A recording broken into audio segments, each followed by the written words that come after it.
teacher Jaisel, and today you are in for another interesting discussion. But before that, let us play a game first. Are you familiar with the game for fixed when word? I know that you are. It is one of the most famous mobile games. So what are you waiting for? Let's start. So this is what you're going to do.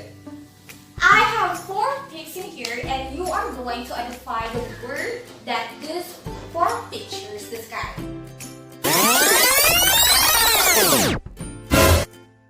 And now we have the first word.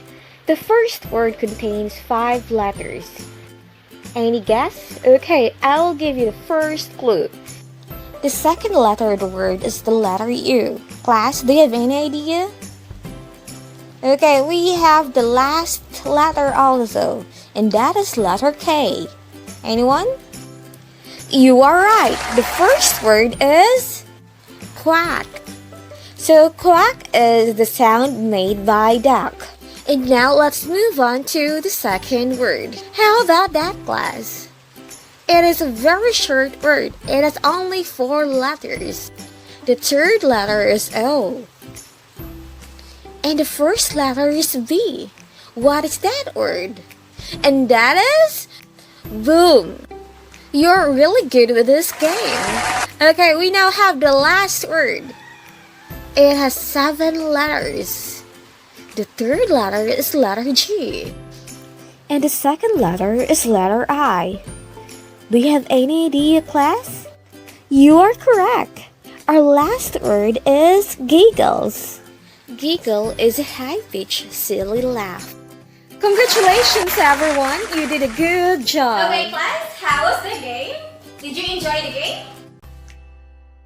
I have the poem here, and these words that you guessed from the game that we played a while ago are in this poem. Okay? So, this poem is entitled Onomatopoeia by Lil Pluta. I'm going to read the poem first, and afterwards you're going to read it. So, let's start. Onomatopoeia by Lil Pluta. An onomatopoeia is a very special thing. It's a word like quack or flutter, or oink or boo or zig. It sounds just like its meaning. For example, snort and hum. It's a crashing clang of cymbals and the rat-tat of drums. It's the clatter and the flip-flops and the beats and bangs and chirps. It's the mumbles and the rumbles and the rattles and the burps. It's the hissing and the buzzing and the giggles and the moves. And on a spooky moonlit night, it is a scary moon. So, I just finished reading the poem and now it's your turn. Very good, class. So, what did you observe from the poem that you just read? Yes, there are words that are highlighted and there are also underlined words. Now, what are the underlined words? Yes, Shelby? The underlined words are and or. So, what did you observe from the underlined words? The underlined words connect 2 words in the poem. How about the highlighted words? Anyone? Yes, Mike? And Mike is correct. The highlighted word sounds like the things that we hear in our everyday life. The highlighted words and the underlined words have something to do with our topic this morning. We have 2 topics. The language focus, which are the coordinating conjunctions, and the literature focus is one of the sound devices, which is onomatopoeia. At the end of this lesson, you are expected to identify coordinating conjunctions used in sentences. Compose clear and coherent sentences using correct coordinated conjunctions. And lastly, recognize onomatopoeic words in sentences. Now that you already know about the objectives of this lesson, I know that you have some questions in mind. How can using conjunctions and onomatopoeia make you a better speaker or a writer? Well, you're going to know that later on.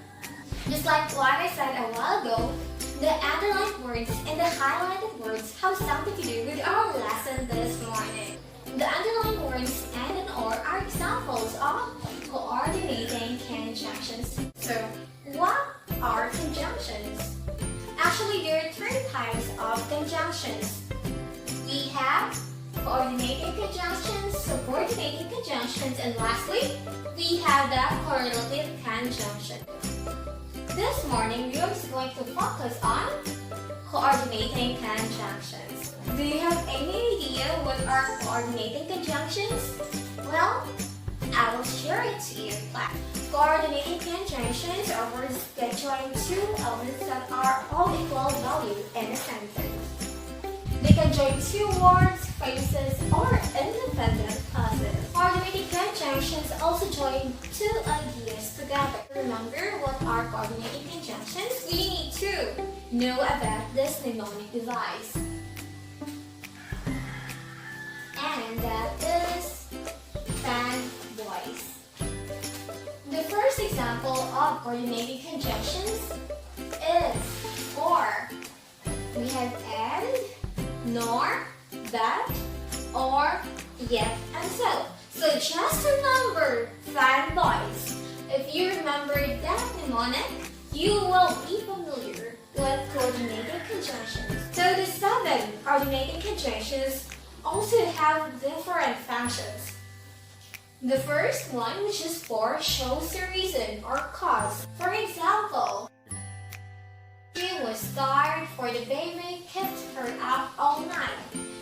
So the reason why she was tired is because the baby kept her up all night.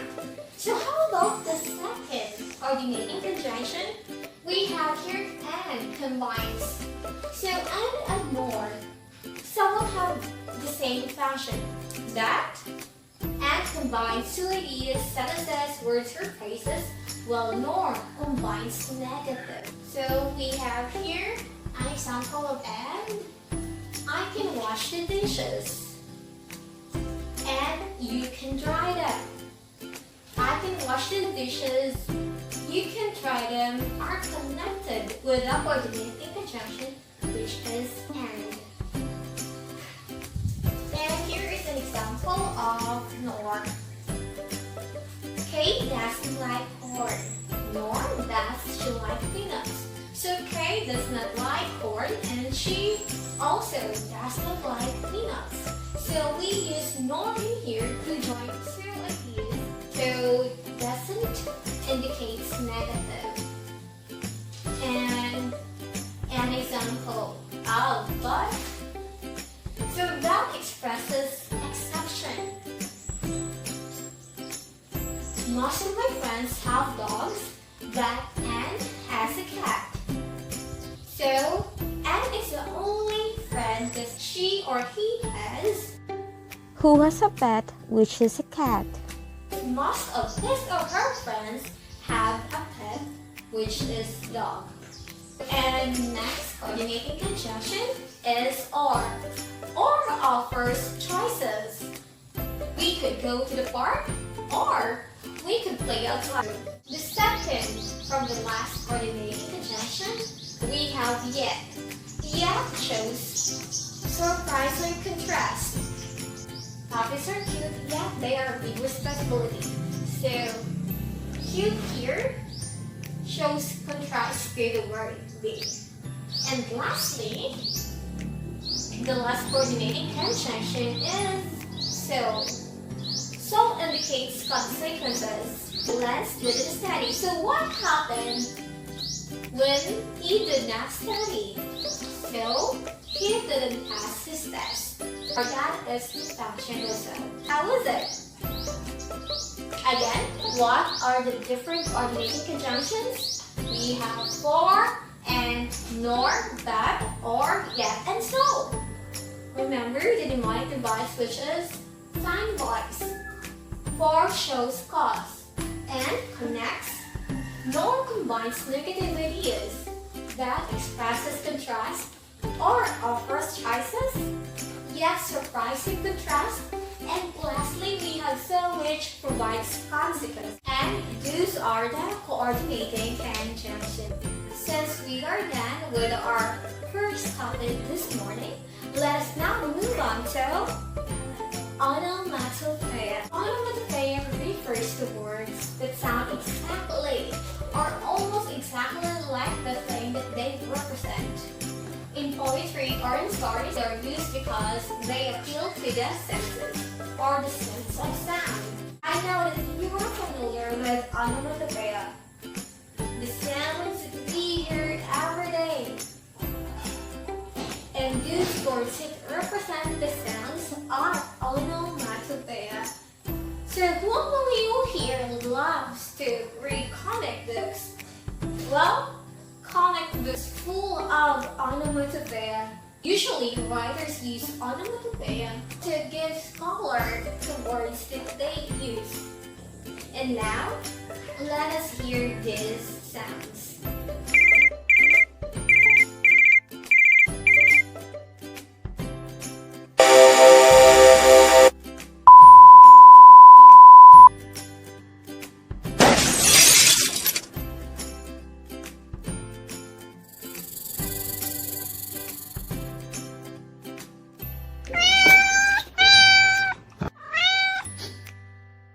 The sounds that you just heard a while ago are represented by these words.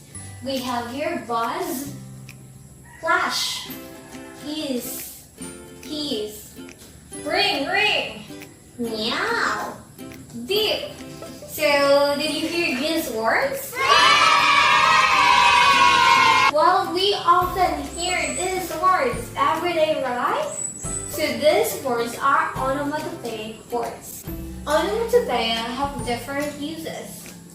In one of its uses is that it gives color to the sentences. For example, let us read this sentence which doesn't have onomatopoeic word.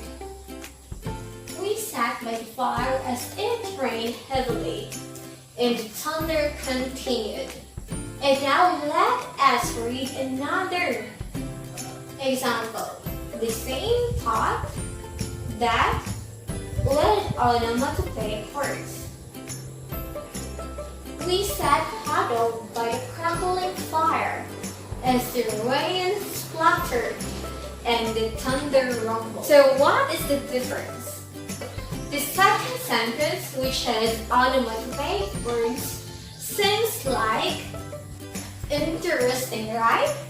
It became interesting because of the onomatopoeic words used by the writer. Onomatopoeia also different functions, not only adjective, then they are also used as noun and as a verb. So we have here as an adjective, the evening was beautiful, with dazzling lights and rhythmic songs. Dazzling and rhythmic are onomatopoeic words which describe lights and songs. How about in the second sentence? So please read. Jonah. Okay? Yes, you're right. Onomatopoeia is used as a noun. And what is that onomatopoeic word which is used? Yes, Risa. So the word splash is an onomatopoeic word and it is used as a noun. Lastly, onomatopoeia can also be used as a verb. An example in here is I gasped when I saw him covered in dirt. Gasp here is an example of a verb, but it is also an onomatopoeic word. To learn more about onomatopoeia and coordinating conjunctions, let us watch these videos. But remember to stay focused on the video and refrain from talking with your seatmates.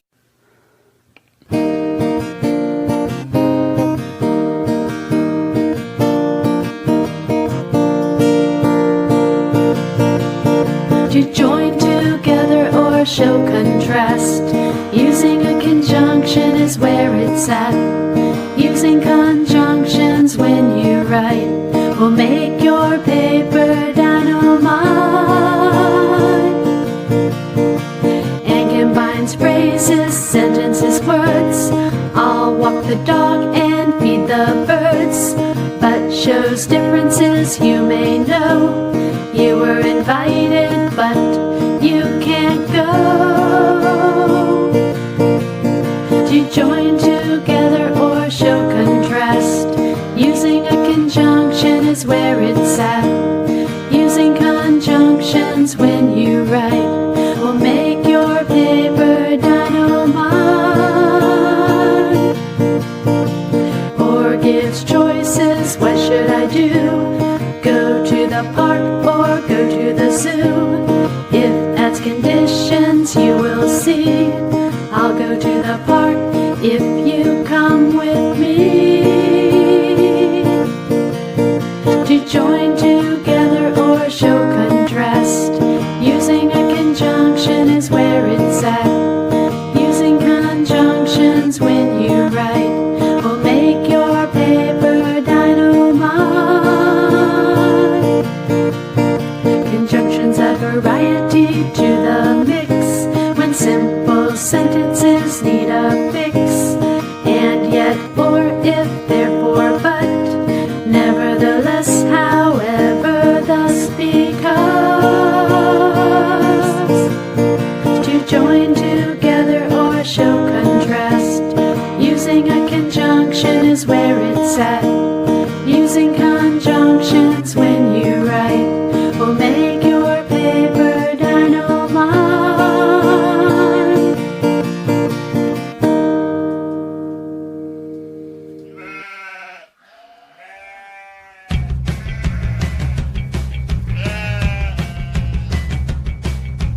Crash, bash, boom, pow. What was that sound?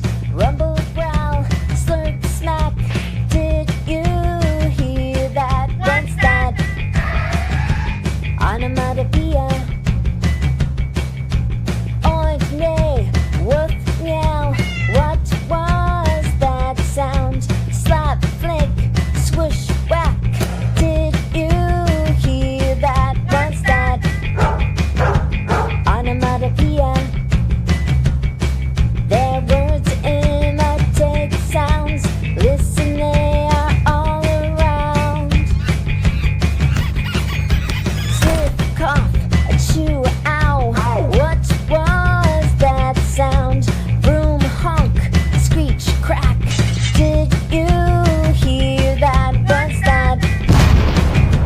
Onomatopoeia. What's that? Onomatopoeia. What's that? Onomatopoeia. What's that? Onomatopoeia.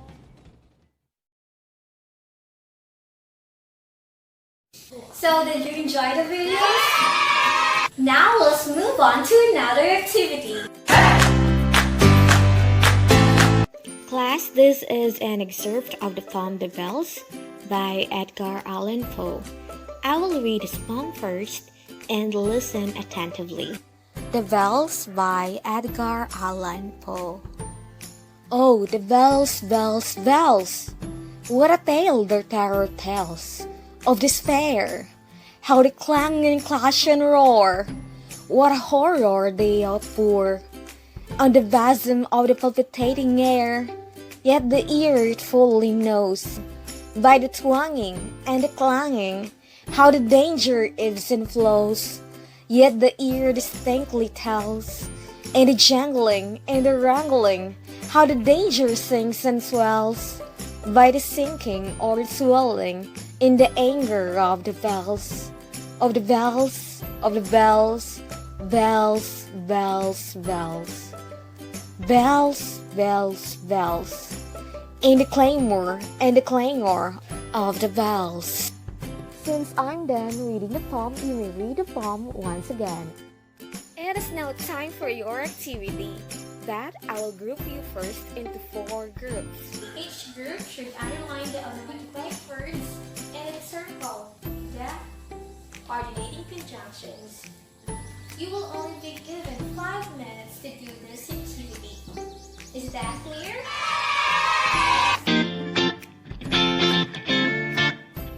Are you done? So each representative of each group will present their answers in front. Very good, class. You really tried your best in answering this fun activity. Next, we have another activity. Since you are so energetic today, we will use your energy in doing this activity. So, identify the onomatopoeia in each sentence by underlining the words that imitate sounds. Remember that onomatopoeia are words that represent or imitate the sounds. So we have here 5 sentences. Remember that there are more than one onomatopoeic words in each sentence. So some sentences have one onomatopoeic word and some has more. The first sentence, they could hear the flag flapping in the wind. Tom clicked his fingers and his dog began barking. Andrew tapped the desk several times to get their attention. The pigs oink as the farmer gave them some food. And lastly, there was a crack of lightning that made us all jump. And remember, underline the onomatopoeic words in these sentences. We also have complete the sentences below with the following coordinating conjunctions. What are they? So they are for, and, nor, but, or, yet, and so. That fun, boys. And we have here the first sentence. Can you help me carry these books? Are you busy right now? So what is the missing coordinating conjunction? The second sentence. My pet cat's cold and hungry. Blank, it didn't come back home last night. We have the third one. Coordinating conjunctions are interesting. Blank, useful. I have some free time, blank, and extra money. Do you want to eat at Manabuhan? Fifth and the last is, I'm not really hungry. Blank, the mango float looks delicious. So, get a wet sheet of paper and answer this question. Before we move on to our assignment, remember, class, that coordinating conjunctions help you connect words, phrases, and independent clauses. They also help you to read longer text easily. While onomatopoeia or onomatopoeic words make your write-up more interesting. It helps you read, well, not just read, but also hear the sound in the sentence. And now, let's move on to our assignment. You need to read each sentence below and fill in the blank with a word from the word box. For example, the popcorn went blank in the microwave. So what is the onomatopoeic word that you should use to complete the sentence? The second activity is you need to combine the two sentences into one sentence by adding a coordinating conjunction and a comma. So we have an example. The computer is either broken. In another sentence here, the computer needs to be turned on. So if you're going to use a coordinating conjunction, it is now a longer sentence. The computer is either broken with a comma in here, or is the coordinating conjunction, or the computer needs to be turned on. So here are the sentences that you're going to join together with the use of coordinating conjunctions again. What are the different coordinating conjunctions? Well, remember that, fun, boys. I expect you to submit your outputs in our next meeting. And that is the end of our discussion this morning. Thank you.